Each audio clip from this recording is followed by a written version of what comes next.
Hi, guys. My name is Christine, and welcome to the Road to Remission Podcast. So, if you know, I was dealt with an autoimmune disease back in 2012, and I've been in remission for over 10 years now and was able to get off all my medication since then. And ever since that journey, I've been in love with health, wellness, nutrition, lifestyle, all things to help you get better and live out your life to the fullest. And so I wanted to start this podcast to share more about my journey, go more in depth about the things I've learned, and also bring on other people in this space who have either gone through their own challenges with health and wellness, remission, their testimonies, and also professionals in the space who can share their knowledge with you as well. So, yeah, welcome to today's episode. This is episode one, and I wanted to start off this podcast series with just sharing my journey because I get a lot of questions on what happened, how I was diagnosed. And I really think there is so many things that I've learned in the process that I feel like can help you have a better understanding of why you might have been possibly diagnosed and how to get to that root cause of your autoimmune disease. So, yeah, welcome. Okay, so let's get started. I'm going to start back before I was actually diagnosed because I really feel like this plays such a significant role in my autoimmune journey and the healing process. So back in 2012, I was diagnosed, but in 2010, 2011, I was working retail. I was living my life to the fullest. I was going out to all the concerts. I'm gonna toot my own horn a little bit, but I was going out, y'all. I was going to the Drake concerts before he got big. I went to ASAP Rocky, J. Cole, girl. I was out on these streets, girl. And I want to make that clear because I want to share with you guys, like, when you're that age, that's what you're doing. Well, if you were like me, you're out, you're hanging out with your friends, you're drinking, you're going to the club, you're doing all that you want to do, and you think you're invincible. I was also like working out at the time. I was running. I grew up doing track and cross country and just like going to the gym and having some like basic knowledge of weightlifting. So I was a really active person. And I also grew up with a mom who really cared about her health and wellness. So I knew how to like read food labels. And I thought that I was eating healthier meals based on what was marketed towards me. So at that time, that's whenever like Taco Bell, Jack in a Box, McDonald's, they started coming out with like healthier alternatives to things. So like Jack in a Box had my favorite, like my favorite healthy night out bowl after like the club. I would go get Jack in Box broccoli and beef bowl while everyone else got their like $2 tacos. And I thought I was like, oh, I'm so healthy. Like after like having like 10 beers, right? So I was just living my life. And like I said, I thought I was living healthy. I was eating like lean cuisines. I'd bring those to work and just like microwave those in the oven or the microwave. And I would just eat healthier options. I would work 12 hours and then go out for another 4 hours, go sleep in the parking lot of work just to go back in and do it all over. Like I was a mess. So but I was living my life. And anyways, enough about that part of my life. I was doing that and I was going to school. And I had a relationship with my dad. My parents are separated and like it was okay. It wasn't like very strong, I would say, but I mean, I loved him. He loved me. He spoiled me rotten, and so it's like, I loved him. But at that time, we were going through some changes. I had to move home from school. I was very unhappy, and we weren't talking much before um my birthday that was coming up. So I had like a distance relationship with him prior to that. And it was only a few weeks after, like, so my birthday came up. We reconciled, we went to dinner, and then a few weeks later, he unexpectedly passed away. And that really like shattered me because like I had my life going on. I really wasn't thinking about that happening with my parents. I was still young. Um, and like, yeah, it was just unexpectedly. And so that really hit me really hard. I went into a depression, which is what I can now recognize. At that time, it was just, I didn't know what the words were. I was like, I couldn't function at work, at school. I remember looking at my textbook and just like having brain fog. And then I also was just like not eating well. My family, it was hard on all of us. And so I really didn't talk to anyone about what I was going through. I just continued my partying. I continued going out. I continued just working. And I really took on this like really strong mentality. I've always been someone who's like really in tune with my emotions and really is like, I wouldn't say a people pleaser, but I'm very empathetic. And so and which has helped me in my retail career. But when it came to my personal life, I was just pushing things and I was just like pushing all my emotions under the rug because I had to continue my life. My life didn't stop. And I didn't really think about therapy at that time. I had gone once when I was like away in school, but it wasn't like a thing at that time, like as it is now. And so I continued my life and a year went by and well, it was like about like 8 months. And during those 8 months, I just started like I moved out on my own again. Um I started working out, I started training. I wanted to do a marathon. So I picked up my speed and my pace with my marathon. And that's whenever the symptoms started. So I started picking up mileage and I would come home and I would be so sore. I felt like I couldn't get out of bed. I was like, oh, this was just like a really intense workout. That's what I just assumed it to be because it was mostly in my legs. And I would just take a few Advil and I would like make sure my training days were the day before I had off. And then it got to the point where I was needing an Advil just to get out of bed because like on any day, it wasn't just my training days. And then it started to get to the point where I was waking up like stiff as a board. Like I was just like frozen stiff and I was like I think the Tin Man and like the Wizard of Oz, how he like needs oil to like just move. That's how I felt. Like I felt like there was like a screwdriver like I had to take a screwdriver and like unscrew each one of my joints for me to like move it in the morning. That's how like stiff it felt. And so that was like really like shocking to me. But again, I was on my own. I was doing well in my career. So I just kept pushing through. And then it didn't get like really concerning into me until I was going to work. I was working all the time. It was winter time, so my joints were even more extremely like stiff. And I started getting like huge swelling on my ankles. Like it looks like I was pregnant. I wore heels at work, so I kind of just put it towards that. But it got to the point where I could only wear like one pair of shoe because nothing else would fit my feet. And so that was around like October, I would say, yeah, October. And then it got to the point where I couldn't hold down any food. And I was eating, again, I was eating healthy, but it got to the point where I like couldn't really hold down my water. I couldn't hold down like crackers. I just wasn't able to hold down anything. And I was like that for about a week. And I will say in between this like 6, 8 month period, I did go to the emergency room because I was feeling so bad with my joint pain. And I had gone in there and they said that, hey, it must be all in her head. Her labs are fine. So just give her some IV and she'll be okay. And so they gave me some IV, some nausea medication, and sent me home. And so I was really discouraged to go back to the emergency room once I got to the point of not being able to eat because I felt like I wouldn't get any answers. It was just a waste of my time, my money. I was gonna have to pay this medical bill if I went like in the ambulance truck. And again, I'm in my 20s, like I'm 22 at this time. So it's like 21, 22. Yeah. And so I'm like, I don't even want to do this. Like, I don't want to pay this bill. Like, I have enough stress on my plate. And luckily, my mom came by and she was the one who was like literally forced me. I was so hungry because again, I wasn't holding down any food. She was like, if we go to the emergency room, I will buy you some Whataburger. And I was like, and if you're from Texas, like, like, all right, we'll get some Whataburger.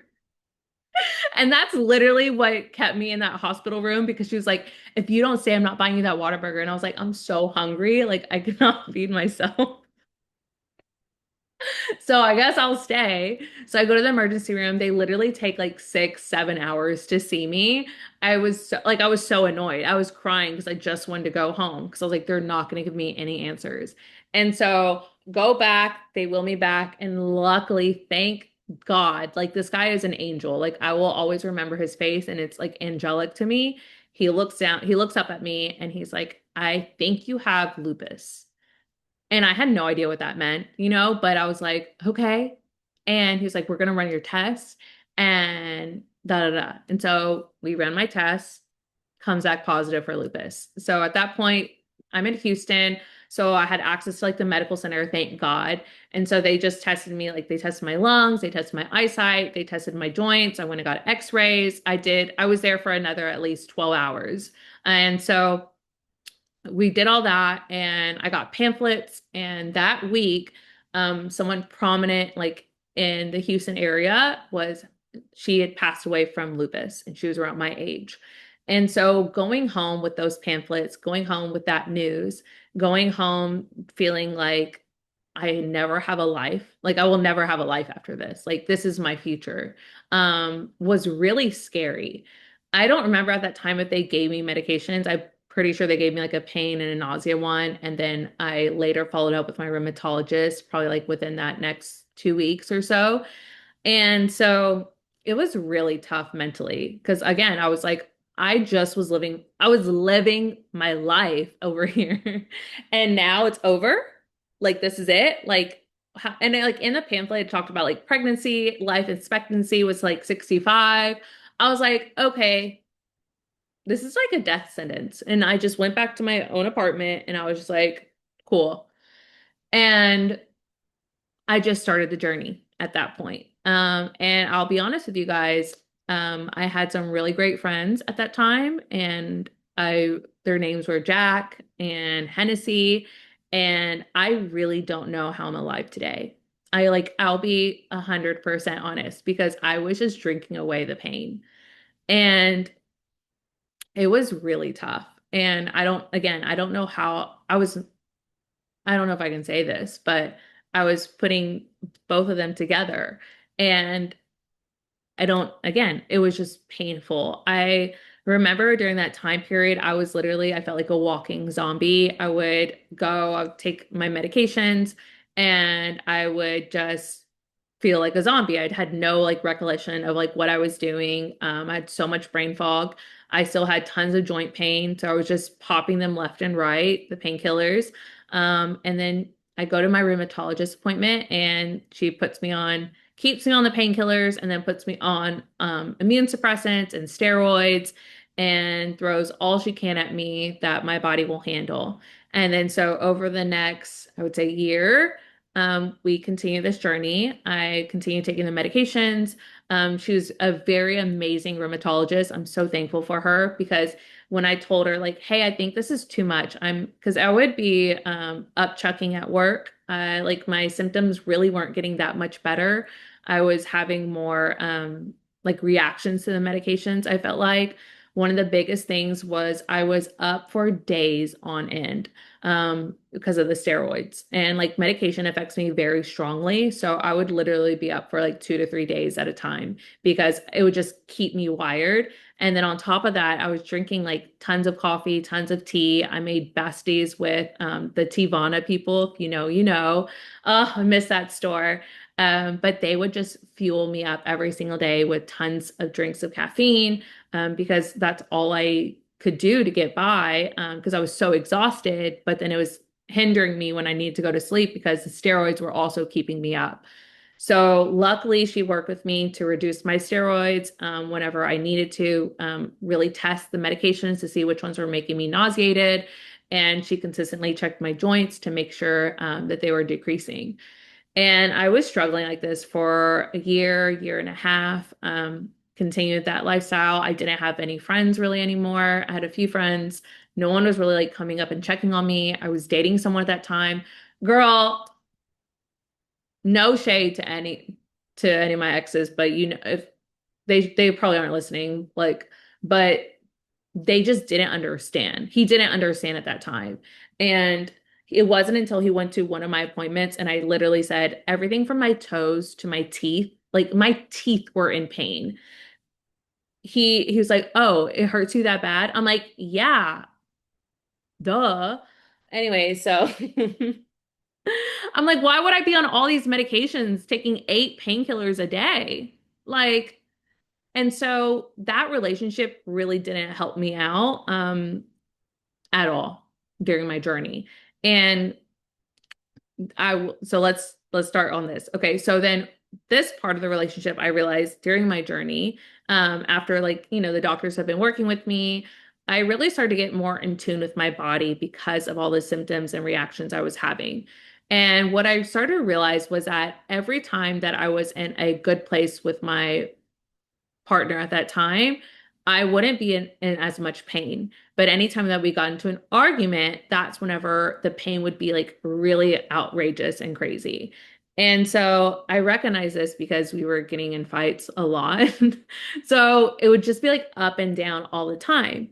And then also, one of the symptoms I've had during my journey was every time around my cycle, I would get so exhausted. I would be asleep for like literally 48 hours the days before my cycle. I would have to call out of work sometimes because I was just so tired. I literally could not get out of bed. And then leading up to and during my journey, I was suffering really bad cramping where I would like faint because the cramping was so bad. And I was having like really heavy flows. And so during my journey, my rheumatologist also suggested I be placed on or have an IUD. And I truly do believe that helped me out so much because regulating my hormones, even though that's not the best way to do so, it really helped me have a better understanding of just like my baseline and what that felt like without my hormones impacting like my stress and my pain and all that. So that's whenever I started to have more awareness about like my hormones, my mood, my relationships, and my emotions, and what that correlates to my autoimmune disease. And so I did this for quite some time. And then honestly, I just got to this point where I was laying in my bed one night and I cried out to God. And I was like, God, I am so young. I'm not going to do this the rest of my life. I'm not going to be on these medications. This is not going to be my journey. Like, you need to take me now because I'm not doing this. And I was like, I was having like a really serious talk. I was like, I was crying. I was like, legit, I was like, I'm done. I'm done with this, God. Like, you need to take it. And I grew up Catholic and I grew up I did my confirmation, all that stuff. But I never really had a true relationship with God at this point. And this was like my one time I've called out to God. I mean, there's been other situations where, you're desperate and you call out, but this one was like really from the heart. And I just really wanted some guidance. I really needed change. And I woke up the next morning and I just had a different feeling about me. I don't know what to say. People are like, "How did you start your journey?" I'm like, it was literally from within. And I think we all have this like ability to tune in with ourselves and then tune into that knowledge and are divinely guided in ways if we just can take a moment to listen. And so I truly believe that's what was happening at that time. I had given up everything that I've done on my own, and I was like, okay, I'm going to listen to you. And so at that point, as I started doing my own research, I started going on YouTube. That was like I was on TED Talks. That's all I did is all I listened to were like TED Talks about health and wellness and neuroscience. And I was like a big nerd in school. I loved science. I loved math. I loved asking why. I loved researching things. I was never okay with just like a blanket answer. I always did my own research whenever it came to anything. And I think that's what helped me out in my career. So I just took that and placed it on my health. And I was like, I'm going to learn anything and everything I can to make myself better. And so for me, I was like, let's look at the science. let me look at my lab reports. Let me look at the medications. What are they trying to fix? What is going on with my labs? And I went down line by line and I researched everything. I took notes and I looked at, okay, what could have caused this reaction? And I started looking at like PubMed articles. I started reading like medical research, medical, like anything I can get my hands on to have a better understanding of what each line of my diagnosis meant. And then the big aha moment for me was looking at the cell function. I was like, okay, seems like it goes down to like what's happening on a cellular level. And so I took back my knowledge from school and I was like, okay, what makes up the cell? The mitochondria. And what does that do? It helps with the energy of our bodies. And so for me, I was like, okay, so if I'm not having energy, then my mitochondria must be off. And so what can I do to support my mitochondria? And that's when I learned all about like magnesium, nutrients, vitamins, minerals, electrolytes, all the things. And I was like, oh, okay, what provides these things? Food. Okay, so what type of food can I get this from? And that's whenever like I went down what I call like the hippie path and I just learned all I could about food and like organics, what our food system looks like, what our pharmaceutical, and that led me to like organics, what the pharmaceutical industry has on organics.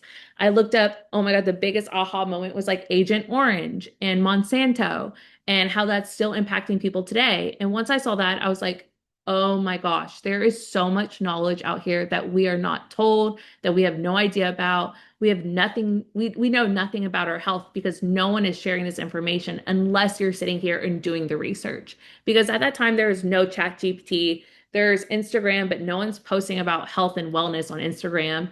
The only thing was like the TED Talks. And so again, that's what I just like really listened to.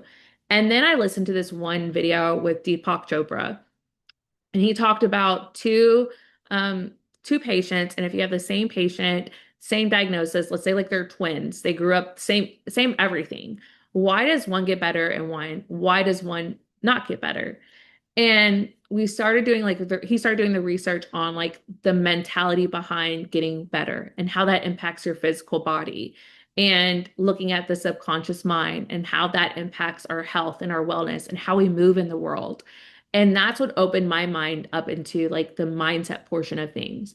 I realized that the story that I had been telling myself was all negative, was all just woe is me, victim mentality. And there's nothing wrong with that because when you're in that place, that's how you genuinely feel. You can't get out of bed. So, of course, you're going to feel stuck. You're in a lot of pain. Of course, you're going to feel painful. Like, it made sense to have this way of thinking because that's what I was feeling and experiencing in my reality.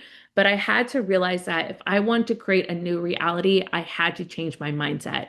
Because again, I had done it in my business. I'd done it with school. There's other situations in my life where I had overcame certain obstacles that I didn't think were possible. And I knew that a lot of it had to come down with my mentality behind it. And again, I grew up in athletics, so I took what I knew from that space and I was like, okay, how can I apply this to what I know now? How can I encourage myself, be my own cheerleader when times get rushed, when I needed to push past that breaking point I had? What would I tell myself? And that really opened my eyes to so much. And so I read the book, The Power of the Subconscious Mind. They have it on audiobook on YouTube, and it changed my life because I understand when you're in the down space, it's hard to just read a book. So I did that. I listened to other audiobooks all about like, again, mindset and like I started listening to spirituality books as well. And this is when I opened myself up to more sermons, more faith-based podcasts or faith-based sermons. I started going to like online church.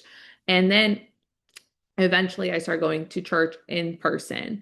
And it was just a church that I found that worked out for me. They spoke a very positive message about health and overcoming tribulations. And there were people that would come on stage and talk about their own testimonies of overcoming a health obstacle, overcoming cancer, overcoming a disease, overcoming a handicap.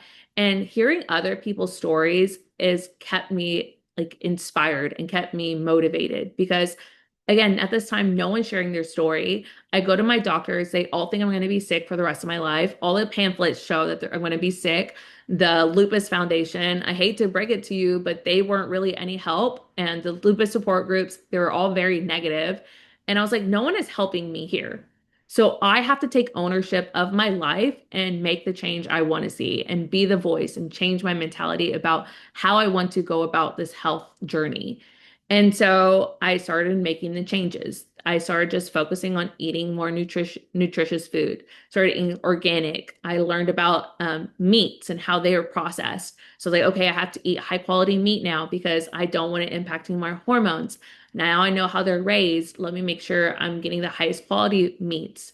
Because not only is it great quality, but whenever you're shopping the higher quality goods, the organics, the regenerative farm foods, or meat, you are supporting those local farmers as well. You are supporting the smaller businesses, the ones who are going against the grain and pushing against like the pharmaceutical companies and all these other big major game changers in that medical space. You are pushing against them and saying, hey, I am going to vote, I'm going to put my money towards these health and healthy brands out there and people who are supporting that. But that's, to me, I think that's really important to share because like a lot of us get disconnected from our food and don't realize like how much it takes to raise organic and raise good quality foods. And so it's really important that we encourage people to continue to do so. So I'm very grateful for the options that I had during that time. I was living in a bigger city, so I had that availability.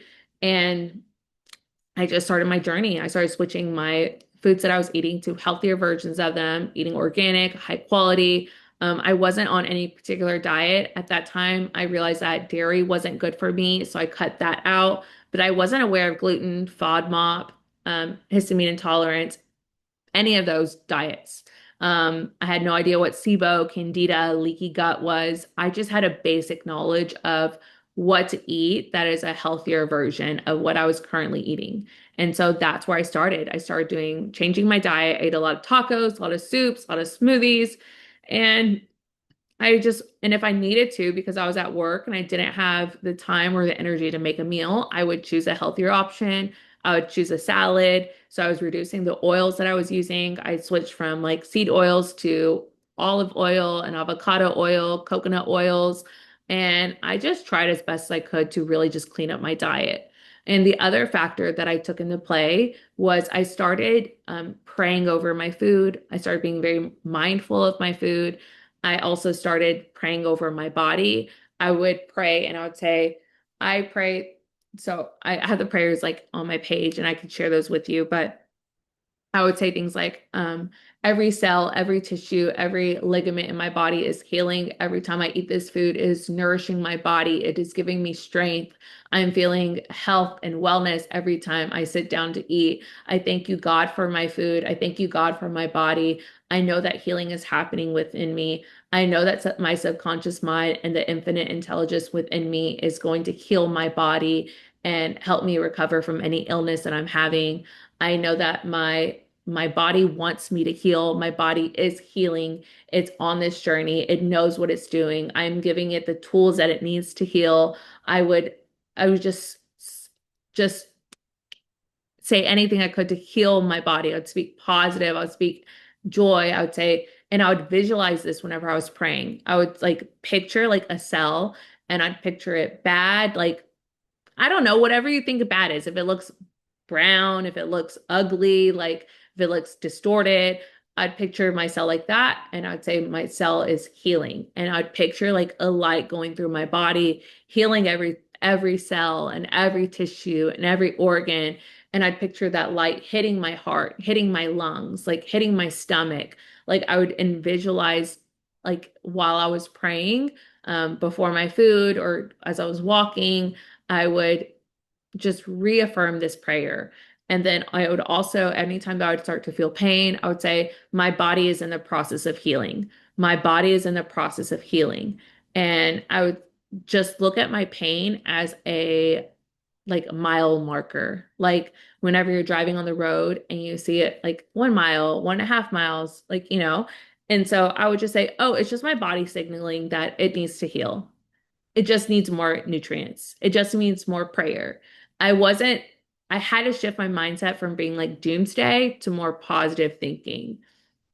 And so I had a journal, I had it written out, I had all my prayers written out. So I would just go on my lunch break. I would, because when you work retail, you're always surrounded by people in the break room. So I would go and separate myself. I'd go to the food court, I would go outside, I would sit in my car. I would just be by myself and spend this time, this 30 minutes, this hour, just praying and over my food and like repeating it over and over and over. If not, I was listening to a positive message. I was listening to something that was informational. I would listen to something that was uplifting, because I had to get in as much positivity in my life day in and day out because I was so stressed. I had so much anxiety. I had no one to talk to about this journey. I was struggling at work. So it's like I had to do what I could to support myself.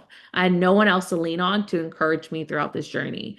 And of course, like I had my friends and my family who were like there, but no one's like holding my hand each day and sharing what to eat. No one is telling me what to eat, what to do, how to think. The only thing I have is my doctors. And so I did this for about 6 months. And during that time, anytime I wanted to grab one of my pain medications, I would like really just ask myself, I was like, do we need this right now? Can we push through? Can we take half? And so I just started decreasing that medication first because I knew that wasn't something that my body relied on. It was just something that was a band-aid. So I was like, okay, if I can just reduce this, that will be just very helpful overall. And so I started getting off that. And within like 6 months, I started to feel so much better. I felt like I was in remission. I could feel it in my bones. I wasn't in pain anymore. I wasn't suffering as much anymore. I had more normal days than non-normal days. And like I like to tell people, it's like your remission journey is about getting like 1% better each day. It's not about getting 100% within 6 months like me. Like I still have my journey. That's why I'm making this podcast is because I've been through so many different diets. Currently, I'm about to start the histamine diet because your journey never ends whenever it comes to your health. And I'd rather be proactive and knowledgeable about it than not. So again, at this time, it's all about getting 1% better. And at that point, I was feeling, I would say about 60 to 70% better. I still had gut issues. I still was struggling sometimes to keep down my food, but it was enough that I knew that I didn't feel like I had lupus anymore. I didn't feel like I had those symptoms anymore. So I shared with my parents that I had started getting off the other medications, and I won't say which other ones I started to decrease because I think that it's always up to you and your doctor, and I'm not here to give any medical advice. So, but yeah, I started coming off some of the other ones, and at that point, my mom was like, "I think you need to go see the doctor just to check in." And I will tell you guys, I did not want to go. I was like, I do not need a doctor telling me that I'm sick right now because what I had learned over the past 6 to 8 months was that I could, I knew that my mentality played such a significant role. And I didn't want someone telling me and getting a lab report that was just going to make me feel bad. And that's not to say that you need to avoid the doctor and that not to go get checked up, but it is to say is that you need to have some accountability in the process and recognize that that doctor, that medical report isn't always the final say. Because as many of us know, is we have to go and get 3 or 4 tests anyways for them to come to any conclusion. So why am I going to trust a doctor when that's the first and only lab report that they've ran at that point? So I went into the doctor and they checked my joints. We did lab work and she said, I don't know what you did, Christine, but I think you are in remission now. Your labs results are fine.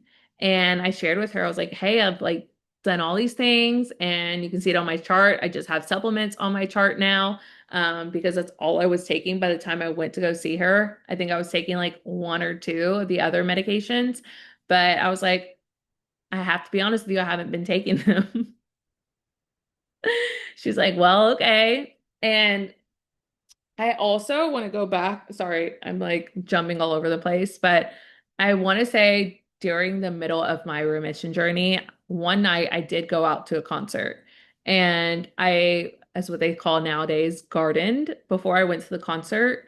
And it was a Diplo major laser concert. So if you know, you know, it was just wild and crazy. And at that time, I was so sick and I was like, I'm going to go to this concert and have the best time of my life. I don't care. Like, I haven't gone out the house in like a year.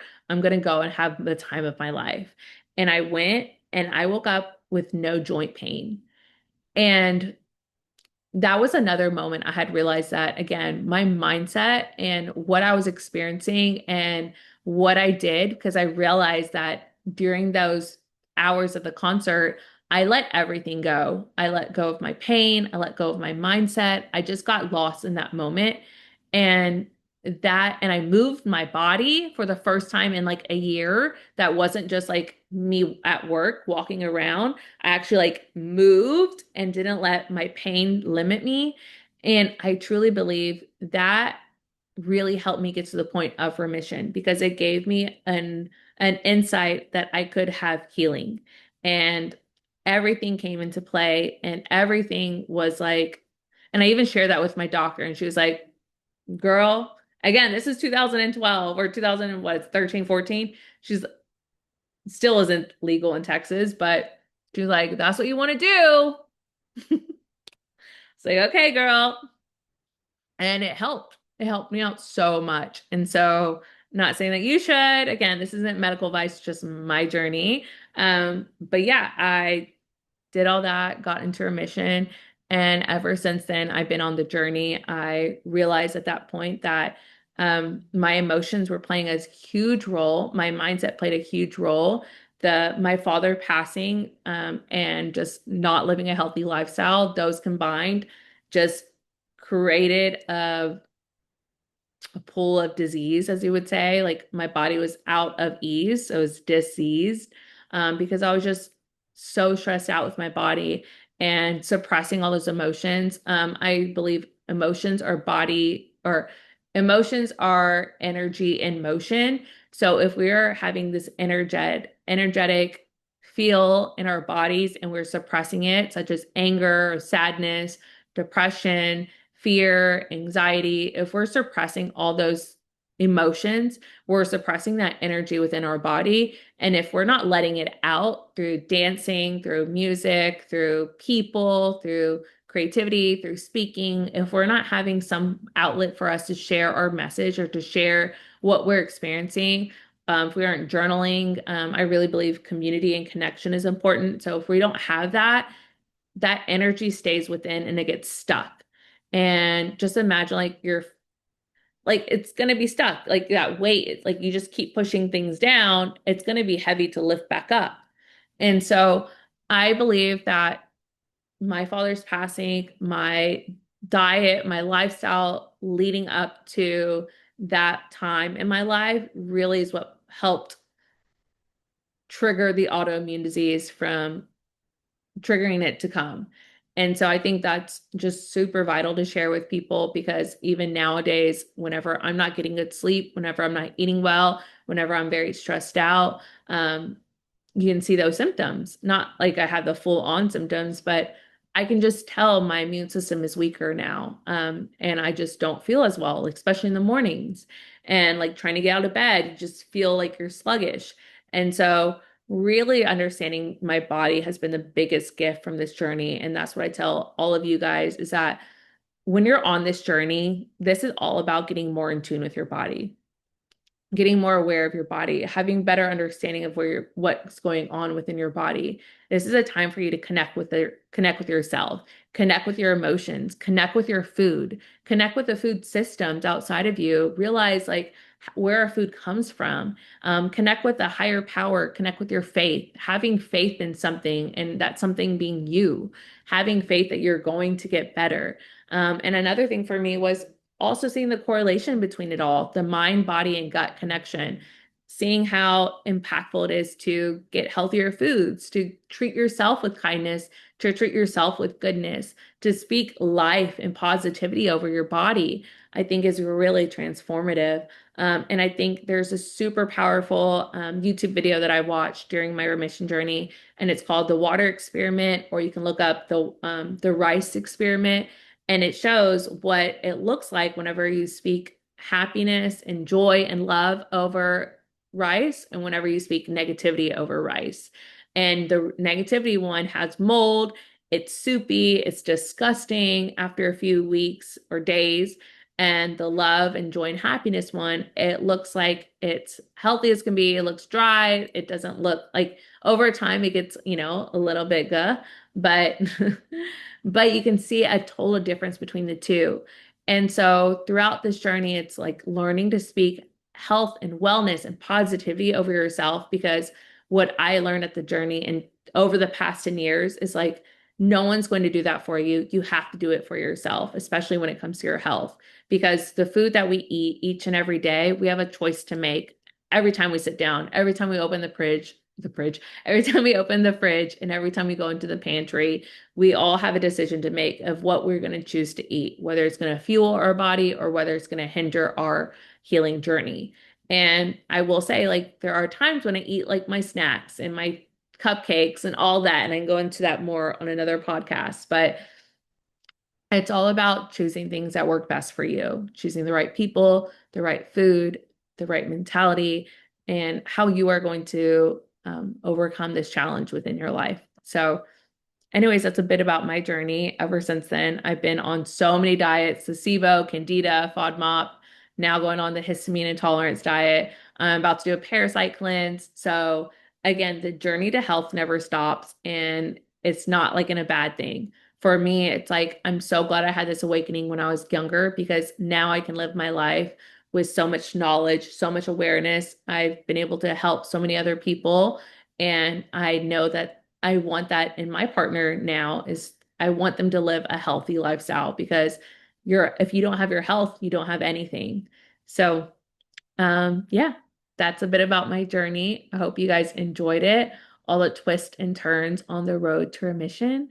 And I can't wait to hear what you guys think, what you want to hear about, and how I can share more about the journey. So, if also another thing is going forward, I want to share your testimonials as well. I'd love to have some of you guys on to share your story of remission. And so reach out to me, leave a comment, send me a DM if that is you. So anyways, love you guys. Bye.